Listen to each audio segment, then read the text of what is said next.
Hi, Ed Beckley, Awakened Heart Email 2. I hope you enjoyed the first email that we sent to you, the video, in which we talked about how your conditioning, your whole past conditioning shapes, molds, and sculpts who you think you are. And to a great extent, most people on the planet are walking around saying, yeah, I'm this, I'm that, and in essence they've inherited daddy's values, mom's values, uncles, teachers, parents, from all walks of life. And we understand that. So as a result, that when people say that they have free will, it's kind of a myth. And it really is a myth in my opinion. And one of the things that we end up doing is we walking around and we in essence think I am my programming, I am my past. And you know folks, to a great extent, lots of people are that. But in this series of emails, we want to talk about how you can free yourself from that. You don't have to be a slave to your past, don't have to be a slave to your past karma, so to speak. In the last email, we talked about those brief moments of awakening that we have in life. Oh, those times in life where all of a sudden we're just looking out at a beautiful sunset, the birth of a baby. It just might be you're just driving along and all of a sudden you just have this overwhelming feeling where the mind is clear and the heart feels open. It's sort of these inspirational times. I love that word, inspiration, creating a spire inside ourselves. Well, so that's the beginning. That's the beginning, what I call flavor or taste of awakening. Now, as those flavors begin to lengthen in time, then the awakening process begins to deepen. How does this happen? Well, I'd love to share with you meditation techniques that begin to stabilize this process, that begin to allow you to touch that silky flavor of what when we hit that level, that transcendent beautiful level, and so that we can allow that level of life, that dimension of life, to begin to last a little longer.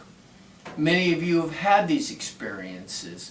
As we awaken, we begin feeling a deep stillness inside ourselves.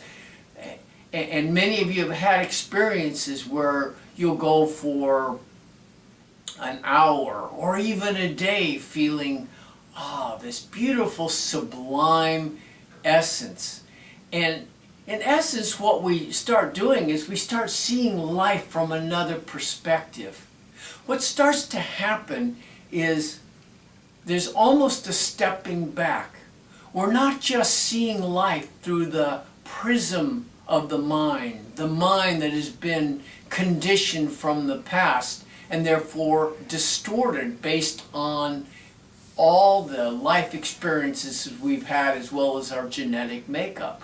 So we start to see life from another perspective. And what is that perspective? That perspective is pure consciousness. That's our essence. That's the common bond that we all have, that pure aware state, that state at our deepest level of life. And it's something we all share. Now, as we begin to contact that, and during certain awakening periods, they might last, as I said a little earlier, a little longer. And as they last a little longer, we begin to have the opportunity to almost step back and begin to view our thoughts with a perspective. See, up until then, most folks on the planet are basically their dialogue is, I am my thoughts, I am my values. But as we begin to step back and gain perspective, think about what perspective means. You're on a mountaintop. So as a result, you get to see this beautiful wide vista. You get to see life in a vista. But if you're down in that vista, down in that valley, you only see small parts of life. Myopic, nearsightedness, we only see that. But what we want is the wider perspective, because when we see wider perspectives of life, what we do is we have the opportunity to make A, better decisions in life, and B, we're inspired. It opens our heart when we see these beautiful wide vistas. It's similar to that. As consciousness begins to grow and begins to separate from your conditioning, we begin seeing that conditioning from another level. Now, as we begin seeing that conditioning, it's almost as if, and this is a metaphor because all metaphors ultimately break down, consciousness shines the light on your conditioning. And good habits, bad habits. You may have a few habits that keep you bound into your conditioning, as most of us have. And as you're able to see those habits from your pure consciousness, remember that pure consciousness, it's also called the witness.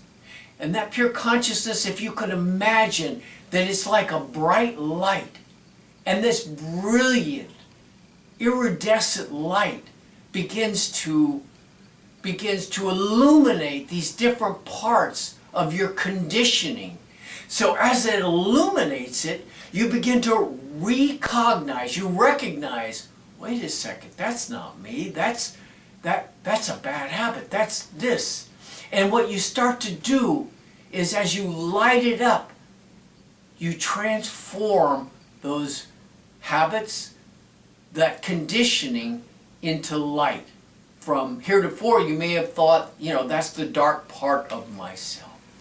And so we're allowed to embrace these darker elements, and we light it up, thus illumination, thus liberation, which truly means liberating ourselves from our false self, from all that conditioning that's been imposed on us, not really something that we chose. So that's those first stages of liberation as we begin to separate. Now, understand that will happen for maybe a period of time in these first stages of what I call awakening. However, as most of you have recognized, if you've been on the path for any length of time, oftentimes that awakening collapses. So you've had the expansion, and then that awakening collapses, and sometimes we feel like, oh my God, I've lost it. Oh my God, I'll never get it again. And the truth is, it's a very natural process. Expansion, then you're going to purify. And in purification, just like if any of you have gone through physical purification, you understand, like fasting or anything else, you feel kind of yucky for a while. Isn't that true? So what happens is you're feeling high, then low. And many people get discouraged at this point. Folks, it's not the time to get discouraged. It's the time to tell yourself something good has happened, because something kind of not pure, something that's not of your pure essential soul is now leaving. It's beginning to move out. And what's left is more clarity for the next time and the next awakening. So, step one, we've talked about in the original first email. And what happens is we're in essence conditioned being, shaped, molded, sculpted by the past. Step two, in this awakening, as we begin to meditate, as we get a little clearer about who we are, there's a separation between who we thought we were, the mind, the body, and the essence of who we are, the pure consciousness, the pure illuminated awareness that you are, the radiance that you are. So we begin perceiving life through the soul level as opposed to, and that pure consciousness level. And as you do that, you're able to see a wider comprehension. You're able to see life. Decisions are much easier to make during that period of time in that essence. So every time it expands, it will contract a little bit. There'll be some purification, but you've always gained some more, and you've lost some of that old programming. And that's the process of consciousness beginning to expand in each of your lives. I want to invite each and every one of you to be able to experience that. Directly experience your own pure consciousness and begin to see how your conditioning, your karma begins to unfold so it has less of a grip on your life. Because true free will only happens when we reside in that peaceful, deep, delicious space of pure consciousness, that infinite intelligence that each and every one of us are, that organizes life in the most delicious and beautiful way, in the most life-supporting way. This is email 2, and we'll be seeing you in email 3, in which we're going to talk about as that pure consciousness stabilizes, and as you begin seeing that pure consciousness not as just something separate from you, but the most intimate part of who you truly are. Thank you.